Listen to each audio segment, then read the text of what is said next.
دو نوجوان عمر رضی اللہ عنہ کے محفل میں داخل ہوتے ہی محفل میں بیٹھے ایک شخص کے سامنے جا کر کھڑے ہو جاتے اور اس کی طرف انگلی کر کے کہتے، یا عمر، یہ ہے وہ شخص۔ عمر رضی اللہ عنہ سے پوچھتے، کیا کیا اس شخص نے؟ یا امیر المومنین، اس نے ہمارے باپ کو قتل کیا ہے۔ عمر رضی اللہ عنہ پوچھتے ہیں، کیا کہہ رہے ہو؟ اس نے تمہارے باپ کو قتل کیا ہے؟ عمر رضی اللہ عنہ اس شخص سے مخاطب ہو کر پوچھتے، کیا تو نے ان کے باپ کو قتل کیا ہے؟ وہ شخص کہتا ہے، ہاں امیر المومنین، مجھ سے قتل ہو گیا ہے ان کا باپ۔ عمر رضی اللہ عنہ پوچھتے ہیں، کس طرح قتل ہوا؟ وہ شخص کہتا ہے، یا عمر، ان کا باپ اپنے اونٹ سمیت میرے کھیت میں داخل ہو گیا تھا، میں نے منع کیا، باز نہیں آیا تو میں نے ایک پتھر دے مارا جو سیدھا اس کے سر میں لگا اور وہ موقع پر مر گیا۔ عمر رضی اللہ عنہ کہتے ہیں، پھر تو قصاص دینا پڑے گا، موت ہی اس کی سزا ہے۔ نہ فیصلے لکھنے کی ضرورت، اور فیصلہ بھی ایسا اٹل کہ جس پر کسی بحث و مباحثے کی بھی گنجائش نہیں۔ نہ ہی اس شخص سے اس کے کنبے کے بارے میں کوئی سوال کیا گیا، نہ ہی یہ پوچھا گیا کہ تعلق کس قدر شریف خاندان سے ہے، نہ ہی یہ پوچھنے کی ضرورت محسوس کی گئی کہ تعلق کس معزز قبیلے سے تو نہیں، معاشرے میں کیا رتبہ یا مقام ہے۔ ان سب باتوں سے بلا عمر رضی اللہ عنہ کو مطلب ہی کیا، کیونکہ معاملہ اللہ کے دین کا ہو تو عمر رضی اللہ عنہ پر کوئی اثر انداز نہیں ہو سکتا، اور نہ ہی کوئی اللہ کی شریعت کی تنفیذ کے معاملے پر عمر رضی اللہ عنہ کو روک سکتا ہے، حتیٰ کہ سامنے عمر کا اپنا بیٹا ہی کیوں نہ قاتل کی حیثیت سے آ کھڑا ہو، قصاص تو اسے بھی لیا جائے گا۔ وہ شخص کہتے ہیں، اے امیر المومنین، اس کے نام پر جس کے حکم سے یہ زمین و آسمان قائم کھڑے ہیں، مجھے صحرا میں واپس اپنی بچوں بیوی کے پاس جانے دیجیے تاکہ میں ان کو بتاؤں کہ میں قتل کر دیا جاؤں گا، ان کا اللہ اور میرے سوا کوئی آسرا نہیں ہے، میں اس کے بعد واپس آ جاؤں گا۔ عمر رضی اللہ عنہ کہتے ہیں، کون تیری ضمانت دے گا؟ تو صحرا میں جا کر واپس بھی آئے گا کہ نہیں؟ مجمع پر ایک خاموشی چھا جاتی ہے۔ کوئی بھی ایسا تو نہیں جو اس کا نام تک بھی جانتا ہو، اس کے قبیلے، خیمے یا گھر وغیرہ کے بارے میں جاننے کا معاملہ تو بعد کی بات ہے۔ کون ضمانت دے اس کی؟ کیا یہ 10 درہم کی ادار یا زمین کے ٹکڑے یا کسی اونٹ کے سودے کی ضمانت کا معاملہ ہے؟ ادھر تو ایک گردن کی ضمانت دینے کی بات ہے جسے تلوار سے اڑا دیے جانے، اور کوئی بھی تو ایسا نہیں جو اللہ کی شریعت کی تنفیذ کے معاملے پر عمر رضی اللہ عنہ سے اعتراض کرے یا پھر اس شخص کی سفارش کے لیے ہی کھڑا ہو جائے، اور کوئی ہو بھی نہیں سکتا جو سفارش بننے کی سوچ سکے۔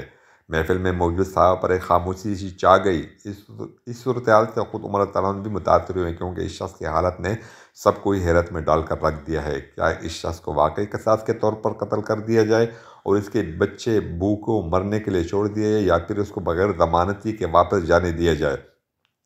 واپس نہ آیا تو مقتول کا خون رائگا جائے گا۔ خود عمر رضی اللہ عنہ بھی سر جھکائے افسردہ بیٹھے اس صورتحال پر سر اٹھا کر التجا بھری نظروں سے نوجوانوں کی طرف دیکھتے ہیں۔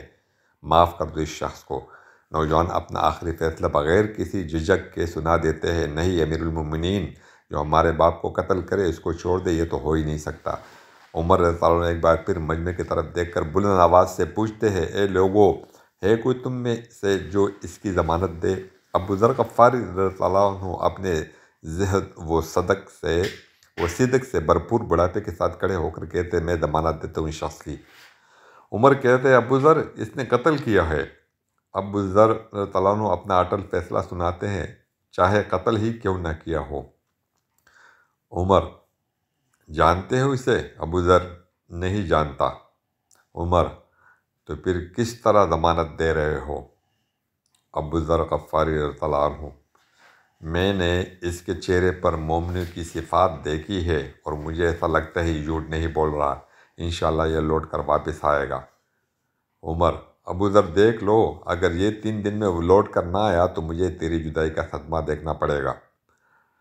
ابو ذر رضی اللہ عنہ اپنے فیصلے پر ڈٹے ہوئے جواب دیتے ہیں، امیر المومنین، پھر اللہ مالک ہے۔ عمر رضی اللہ عنہ سے 3 دن کی مہلت پا کر وہ شخص رخصت ہو جاتا ہے، کچھ ضروری تیاریوں کے لیے بیوی بچوں کو الوداع کہنے، اپنے بعد ان کے لیے کوئی راہ دیکھنے، اور پھر اس کے بعد قصاص کی ادائیگی کے لیے قتل کیے جانے کے غرض سے لوٹ کر واپس آنے کے لیے۔ اور پھر 3 راتوں کے بعد عمر رضی اللہ عنہ بھلا کیسے اس امر کو بلا پاتے؟ انہوں نے ایک ایک لمحہ گن کر کاٹا تھا۔ عصر کے وقت شہر میں صلاۃ الجامع کی منادی پھر جاتی ہے، نوجوان اپنے باپ کا قصاص لینے کے لیے بے چین، اور لوگوں کا مجمع اللہ کی شریعت کی تنفیذ کے دیکھنے کے لیے جمع ہو چکا۔ ابو ذر رضی اللہ عنہ بھی تشریف لاتے اور ابوبکر عمر رضی اللہ عنہ کے سامنے بیٹھ جاتے ہیں۔ عمر رضی اللہ عنہ سوال کرتے ہیں، کدھر ہے وہ آدمی؟ ابو ذر رضی اللہ عنہ مختصر جواب دیتے ہیں، مجھے کوئی پتہ نہیں ہے یا امیر المومنین۔ ابو ذر تعالیٰ عنہ آسمان کے طرف دیکھتے ہیں جدھر سورج ڈوبنے کی جلدی میں معمول سے زیادہ تیزی کے ساتھ جاتا دکھائی دے رہا ہے۔ محفل میں ہو کا عالم ہے، اللہ کے سوا کوئی نہیں جانتا کہ آج کیا ہونے جا رہا ہے۔ یہ سچ ہے کہ ابو ذر رضی اللہ عنہ عمر رضی اللہ تعالیٰ عنہ کے دل میں بستے ہیں۔ عمر رضی اللہ عنہ سے ان کے جسم کا ٹکڑا مانگے تو عمر رضی اللہ عنہ دیر نہ کرے، کاٹ کر ابو ذر کے حوالے کرے، لیکن ادھر معاملہ شریعت کا ہے، اللہ کے احکامات کی بجاوری کا ہے۔ کوئی کھیل تماشا نہیں ہونے جا رہا، نہ ہی کسی کی حیثیت یا صلاحیت کی پیمائش ہو رہی ہے۔ حالات و واقعات کے مطابق نہیں، اور نہ ہی زمان و مکان کے بیچ میں لائے جانا ہے۔ قاتل نہیں آتا تو ضامن کی گردن جاتی نظر آ رہی ہے۔ مغرب سے چند لحظات پہلے وہ شخص آ جاتا ہے، بے ساختہ عمر رضی اللہ عنہ کے منہ سے اللہ اکبر کی صدا نکلتی ہے، ساتھ ہی مجمع بھی اللہ اکبر کا ایک بھرپور نعرہ لگاتا ہے۔ عمر رضی اللہ عنہ اس شخص سے مخاطب ہو کر کہتے ہیں، اے شخص، اگر تو لوٹ کر نہ بھی آتا تو ہم نے تیرا کیا کر لینا تھا؟ نہ ہی تو کوئی تیرا گھر جانتا اور نہ ہی تو کوئی تیرا پتہ وغیرہ جانتا ہے۔ وہ بولا، امیر المومنین، اللہ کی قسم بات آپ کی نہیں ہے، بات اس ذات کی ہے جو سب ظاہر و پوشیدہ کے بارے میں جانتا ہے۔ دیکھ لیجئے، میں آ گیا ہوں اپنے بچوں کو پرندوں کے چوزوں کی طرح صحرا میں تنہا چھوڑ کر، جدھر نہ درخت کا سایہ ہے اور نہ ہی پانی کا نام و نشان۔ میں قتل کر دی جانے کے لیے حاضر ہوں۔ مجھے بس یہ ڈر تھا کہ کہیں کوئی یہ نہ کہہ دے کہ اب لوگوں میں سے وعدوں کا ایفا ہی اڑ گیا ہے۔ عمر رضی اللہ عنہ نے ابو ذر رضی اللہ عنہ کی طرف رخ کر کے پوچھا، ابو ذر، تو نے کس بنا پر اس کی ضمانت دی تھی؟ ابو ذر رضی اللہ عنہ نے کہا، اے عمر، مجھے اس بات کا ڈر تھا کہ کہیں کوئی یہ نہ کہہ دے کہ اب لوگوں سے خیر ہی اٹھا لی گئی ہے۔ عمر رضی اللہ عنہ نے ایک لمحے کے لیے توقف کیا اور پھر ان دو نوجوانوں سے پوچھا، کیا کہتے ہو اب؟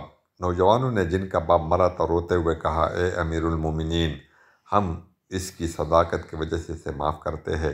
ہمیں اس بات کا ڈر ہے کہ کہیں کوئی یہ نہ کہہ دے کہ اب لوگوں میں سے عفو اور درگزر ہی اٹھا لیا گیا ہے۔ عمر رضی اللہ عنہ اللہ اکبر پکار اٹھے اور آنسو ان کی داڑھی کو تر کرتے نیچے گرنے لگے۔ فرمایا، اے نوجوانوں، تمہارے عفو و درگزر پر اللہ تمہیں جزائے خیر دے۔ اے ابو ذر، اللہ تجھے اس شخص کی مصیبت میں مدد پر جزائے خیر دے، اور اے شخص، اللہ تجھے اس وفائے عہد و صداقت پر جزائے خیر دے، اور اے امیر المومنین، اللہ تجھے تیرے عدل و رحمدلی پر جزائے خیر دے۔ وما علینا الا البلاغ۔